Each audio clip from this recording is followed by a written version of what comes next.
figured I'd just show my really awesome scythe here.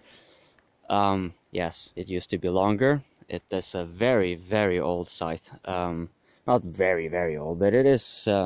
It's been left neglected for 10 to 15 years, and then eventually, you know, after me using it for 3, 4, 5 years or whatever, it eventually broke, and it broke where where I had not taped. So most of the wood inside is probably quite rotten. But if you have swung a, I'm sure that's the term, but if you've swung a scythe before, you know that you know, if you're having a lot of resistance, you're just simply not doing it right. It should be going with an easy flow. Now this is meant to be a two-hand, so if you're holding it, you actually, the easiest way I found was to, well, I don't have two hands available, but you have your left hand more or less steering here, and then you have your right hand, and you have a pretty loose grip, and it kind of just, you cut your way through. So let's see if I can do this without, yeah, I say most of this is cut. Should go down here. This is probably going to be really bad, given that it's meant to be a two-hand scythe.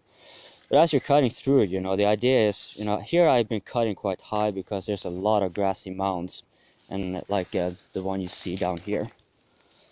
And if it gets stuck in here, it's a big chance it breaks. So at first you can go pretty high, but the way to cut it is like, it's tempting to think that you're supposed to cut like this, right?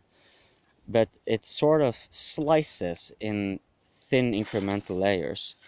If you're taking it like this, it's a good chance you'll be spending a lot of energy and not really getting much done apart from knocking them over, even with a sharp scythe. And you of course run the risk of breaking it. So the way you want to try to get about it, like conceptually, is to take it fairly low when you can. This is not really a good tool for hilly terrain with grassy mounds like I'm doing, but then this is pretty much just like go a couple, 1 or 2 inches at a time forward, and it should flow. Like you see, I'm not really using much force here. It's just my aim is pretty crappy. But you should be able to swing it very effortlessly like this, and you just keep on going methodically, and it becomes almost like swinging an axe with a different touch, but surprisingly pleasant thing to be playing around with.